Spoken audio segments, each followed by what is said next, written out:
Great, great. So thank you for being here, Julia. I've really appreciate you being here. And I know a little bit of your story now, and I so acknowledge where you're coming from. It amazes me how many, the story behind anyone. Mhm.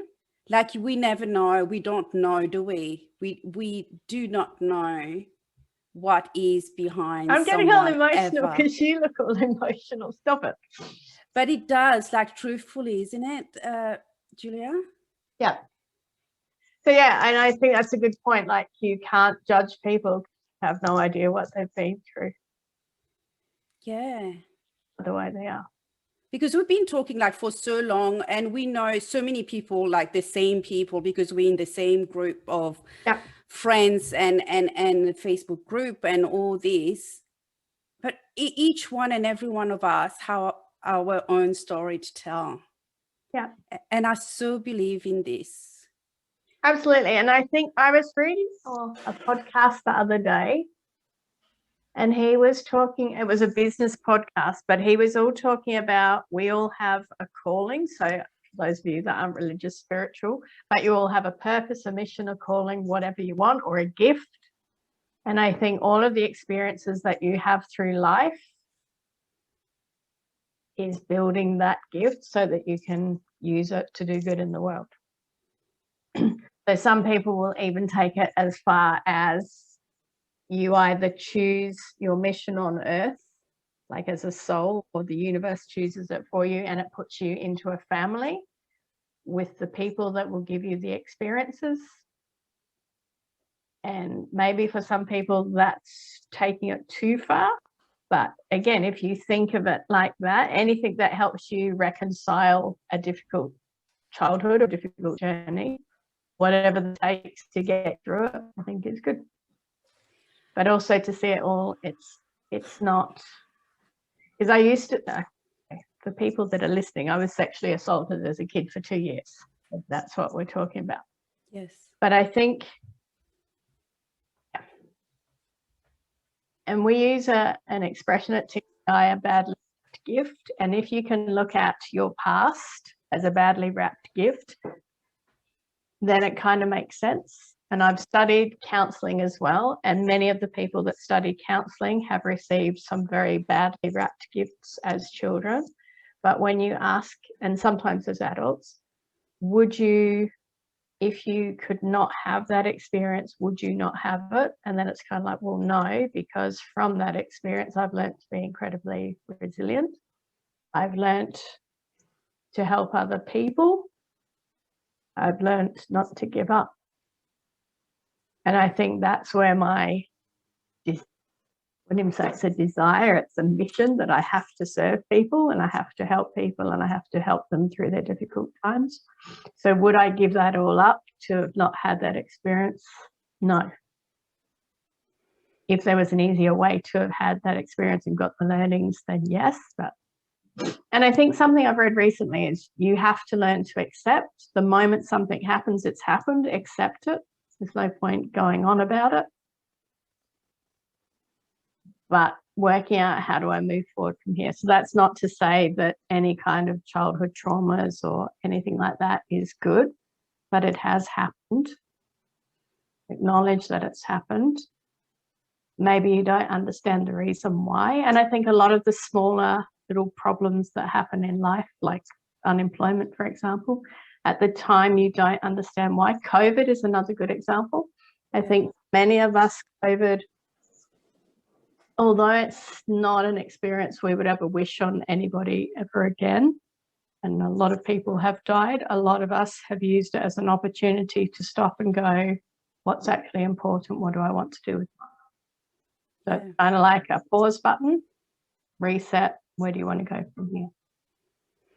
So how do you reconcile all these big things that has happened in your life versus these little things that we all go through in some ways, like being unemployed or starting Well, a new unemployed is a big business. thing as well, and starting a new business is a Yeah, big thing. but I'm talking childhood trauma compared to childhood trauma. How do you reconcile the two in your mind when you're going through life?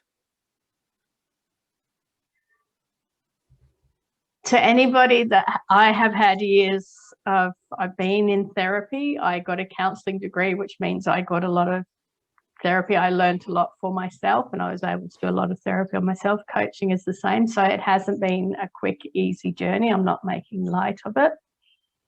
But I think learning to see the good in it. There's something I came across the other day, and if you think of the world as the Earth School, and on Earth School, it is supposed to be growth-centric, not certainty-centric. So the world is never a certain place. Like, you don't know when the next economic depression is, when your business is going to go bust, when someone's going to embezzle money from your company. You're going to find out your partner's been cheating on you, whatever. You never know when those things are coming. But if you accept that life is uncertain, so again, it's that word acceptance, accept life is uncertain. Because it is uncertain and it keeps changing, you have to keep changing, you have to keep growing, you have to keep evolving. And as you do that, you become capable of taking on bigger and bigger challenges. So even for me, if I look at the first time I was unemployed since I became divorced, I was just a crying mess. Whereas this time, because I worked with international students, I could see it coming, and it's like, okay, your job is going to end in 9 months unless, because obviously none of us knew how COVID would go. So in case international borders haven't opened, you will be jobless. What are you going to do now? So I think, and in TCI, we use a thing called above and below line thinking. So in the past, it was below line thinking, like, I'm not responsible, I'm the victim. And like, poor me, I'm unemployed because of circumstances beyond my control. Whereas now it's the above line thinking, like, I'm not responsible for COVID. I can only choose how I react to it. How I respond to it, because reacting means that I'm the victim, but choosing to respond. So my choice was, if my current career is about to dry up, I need to start studying now. I've got a 9-month head start. But in that moment that you know that it's going to happen, that you're going to lose your job, for example, do you bring all your knowledge, all your strength that you have learned throughout the years? But in that second, do you still feel the pain, the wanting to, for example, if I got divorced myself, like, there's lots of crying, there's lots of healing that goes with that. But in that second, do you still go through that pain? Do you still go through that fear? Do you still go through that emotion that it comes with in that moment? Yeah, of course. But I think your ability to, and again, I think it's a philosophy that throughout life you get lessons that are a little bit bigger, a little bit harder, a bit more challenging. Like when you move through school, grade 1 maths, grade 2 university maths, it's slightly bigger versions of the same thing. So the more challenges that you've gone through, the more you've grown, the more that you know. I have never been through a challenge that I haven't got through. So this one will be no different. So it's very much that kind of thinking. When the moment arrives, yes, there's emotion, but it's like, I can't sit here in emotion.